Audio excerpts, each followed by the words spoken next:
اگلے دن پھر ابو جہل کا سامنا ہو گیا حضرت عباس کے ساتھ۔ تو ابو جہل کہنے لگا کہ عباس، آپ نہ بنی ہاشم والے مردوں کا جی نہیں بھرا نبوت کا دعویٰ کرنے سے اور تبلیغ کرنے سے، ابھی آپ کی تو عورتیں بھی شروع ہو گئی ہیں۔ تو حضرت عباس ان کو کچھ جواب نہیں دے سکے، لیکن یہ بات بھی مشہور ہو گئی کہ معاملہ ایسا تھا، جو بھی نقل حرکت ہوتی تھی تو وہ جلدی کمیونیکیٹ ہو جاتی تھی۔ تو یہ پھر بنی ہاشم کی عورتوں تک بات آ گئی کہ ابو جہل ایسا ایسا بکواس کر رہا ہے۔ تو پھر جب حضرت عباس گھر میں گئے تو پھر عورتوں نے ان کو گھیر لیا کہ آپ کا کیا کام کہ عورتوں کے خواب آپ جا کے باہر بتاتے ہیں۔ تو حضرت عباس کو بہرحال ایک شرمندگی ہوئی اور عورتوں کی بھی۔ تو بہرحال انہوں نے جیسے تیاری شروع کر دی، تو ابو لہب ایک کافروں کے لیے ایک خاص اہمیت رکھتے تھے، کیونکہ وہ بنی ہاشم قبیلے کے تھے۔ تو اس نے صاف انکار کر دیا، بولا میں نہیں جاؤں گا۔ اور بنی ہاشم والوں کو بھی کہا کہ دیکھو آپ نہیں جانا، عاتقہ کا خواب سچا ہو کر رہے گا۔ تو ڈر کی وجہ سے، اور پیسے والا تھا، پیسے کا تقاضا کیا گیا کہ تم اگر نہیں چلتے تو پیسے دو۔ تو کہہ رہا پیسے بھی میں نہیں دوں گا، ہاں البتہ ابو جہل کا جو بھائی تھا عاص بن ہشام، اور اس کے پاس میرے کچھ پیسے ہیں، اگر یہ جنگ میں جا رہا ہے تو وہ میں نے پیسے معاف کیے۔ تو یہ بہرحال ڈر اور خوف کی وجہ سے نہیں گیا۔ تو اسی طرح یہ قریش جنگ کی تیاری میں لگ گئے،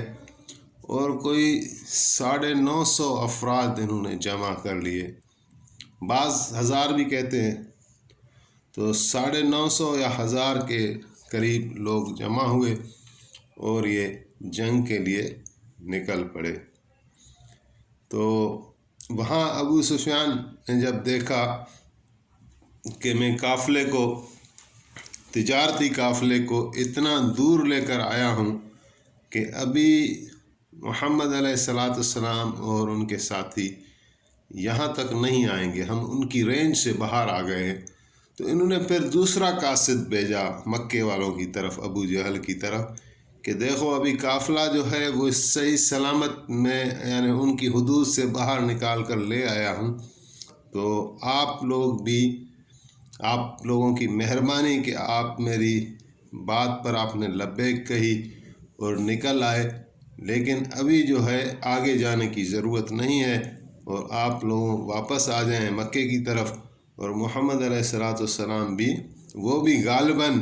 مدینے واپس چلے گئے ہوں گے۔ تو یہ قاصد جب ابو جہل کے پاس پہنچا تو ابو جہل نے کہا کہ نہیں، ہم تو واپس نہیں جائیں گے، ہم تو بدر تک جائیں گے، اور اگر مسلمان ملے تو ہم ان کو قتل کریں گے، قید کریں گے، جنگ کریں گے، اور اگر وہ واپس چلے گئے ہیں تو پھر ہم ادھر تو نہیں جائیں گے، لیکن یہ کہ بدر میں ہم ہر سال میلہ لگتا ہے تو ہم وہاں میلہ لگا لیں گے، اور ہمارے اس قافلے میں وہ سارا ناچ گانا، سر و سادہ سامان سب کچھ اس قافلے میں ہیں، عورتیں بھی انہوں نے لی ہوئی تھیں ناچ گانے والی، تو بولا ہم جو ہے وہاں مزہ کریں گے۔ تو یہ واپس نہیں آیا۔ وہاں جب ابو سفیان، ایک بات رہ گئی کہ ابو سفیان نے جو قاصد بھیجا تھا زمزم غفاری، خاص اس سے پہلے کہ یعنی مدد کی پکار کے لیے، تو یہ ایک طرف ایک رات کو بی بی عاتقہ نے خواب دیکھا، اور جیسے یہ بات مشہور ہوئی اور یہ بی بی عاتقہ کے خواب پر کافر لوگ ہنسی مذاق کر رہے تھے اور تمسخر کر رہے تھے، تو اگلے دن وہ ابو سفیان کا جو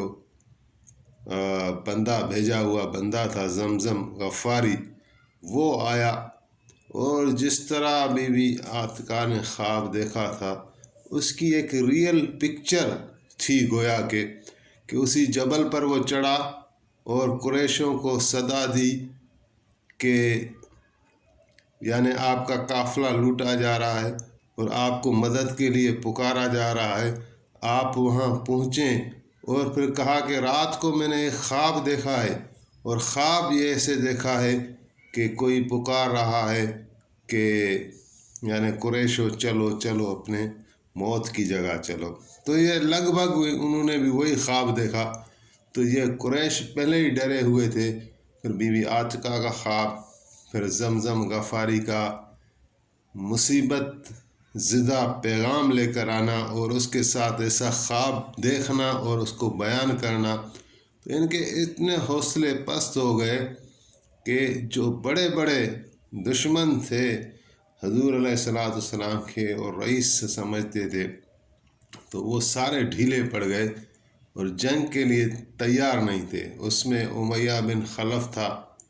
کہ امیہ کو تو پہلے ہی حضرت سعد بن معاذ نے بتایا تھا کہ حضور نے تمہارے لیے کہا ہے کہ امیہ کو میرے صحابہ قتل کریں گے، تو وہ گھبرا رہا تھا۔ اور پھر عتبہ اور ربی، یہ بھی سردار تھے، عتبہ بن ربی اور شیبہ بن ربی دونوں بھائی تھے، تو یہ جانا نہیں چاہتے تھے۔ تو لیکن ابو جہل نے کہا کہ کیسے بھی ہو ہمیں جانا ہے۔ تو عتبہ نے اپنے بھائی کو کہا، شیبہ کو، کہ بی بی عاتقہ کا خواب جو ہے وہ ضرور سچا ہوگا، اور ہمیں حقیقت میں موت ہے جو ہمیں لے جا رہی ہے، تو ہمیں نہیں جانا چاہیے۔ تو یہ ابھی پلان بنا رہے تھے کہ ابو جہل آ گیا ان کے اوپر، بولا کیا کہہ رہے ہو؟ بولا ہم کہہ رہے ہیں کہ ہم نہیں جا رہے جنگ کو۔ تو انہوں نے کہا کہ نہیں، اگر آپ لوگ نہیں جائیں گے، جو سردار قسم کے لوگ ہیں، رئیس ہیں، تو دوسرے لوگ کیسے جائیں گے؟ آپ کو تو جانا پڑے گا، یا تو آپ پھر عورتوں والا لباس پہنیں اور چوڑیاں پہنیں اور گھر میں بیٹھیں، اور کبھی آ کے یہ نہ کہیں کہ ہم بھی مرد ہیں یا کوئی بے جگری کے ساتھ لڑنے والے۔ بڑا ان کو تانے دیے، مجبور کیا، یہ پھر آگے کو تیار ہو گئے۔ تو اس طرح اخنس بن شریک، یہ بھی نبی علیہ السلام کے خاص دشمنوں میں سے تھے۔ تو اس نے اپنے ایک ساتھی کو کہا کہ ابو جہل جو ہے وہ خود بھی مرے گا، مجھے یقین ہے، اور ہمیں بھی مروائے گا۔ تو ایسا کرتے ہیں کہ میں اونٹ سے گر جاتا ہوں، تم کہنا کہ اس کو سانپ نے کاٹا ہے اور مجھے اٹھا کے لے جانا۔ تو انہوں نے کوئی ہیلا بہانہ کیا، اور اس طرح وہ بھاگے میدان سے پہلے پہلے۔ تو ان کو بڑا ایک خوف اور وحشت جنگ سے پہلے آ گئی، لیکن ضد تھا ابو جہل کو، اور ضد تھا نضر بن حارث کو، اور ضد تھا عقبہ ابن ابی معیط کو، اور یہ سارے بدبخت مارے گئے۔ تو انہوں نے بہرحال پورے لشکر کو لیا اور آگے چلے، اور آگے نبی علیہ السلام کا حال یہ تھا کہ آپ نے قیام فرمایا، روحا منزل پر ایک رات رہے، اور صبح کو وہاں سے آپ نے سفر کیا، تو دوسری منزل صفرا کی طرف آپ نے پھر پڑاؤ ڈالا۔ یہاں آ کر آپ کو پتہ چلا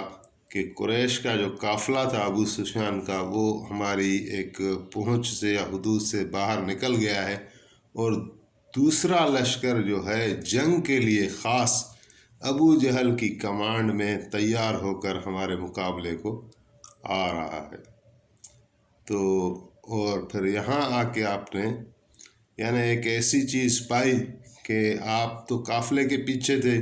قافلے کے افراد تھوڑے تھے، مقابلہ ان سے آسان تھا، لیکن یہاں آپ کو آگے پتہ چلا کہ قریش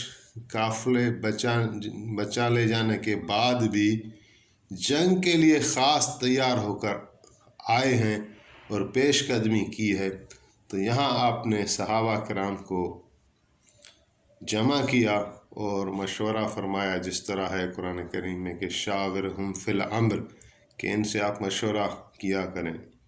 تو آپ نے صورتحال سامنے رکھی صحابہ کرام کو کہ دیکھیں اللہ تعالیٰ نے دو جماعتوں میں سے ایک جماعت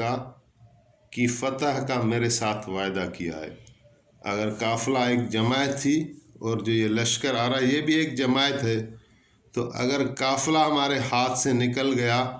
تو ابھی اگر یہ جماعت آ رہی ہے جو جنگ کے لیے، اگر ہم ان کے ساتھ لڑیں گے تو فتح اللہ تعالی ہمیں دے گا، تو آپ کا کیا مشورہ ہے؟ تو حضرت ابوبکر صدیق اٹھے اور جنگ کی رائے پیش کی کہ ہمیں کیوں نہ جنگ کرنی چاہیے،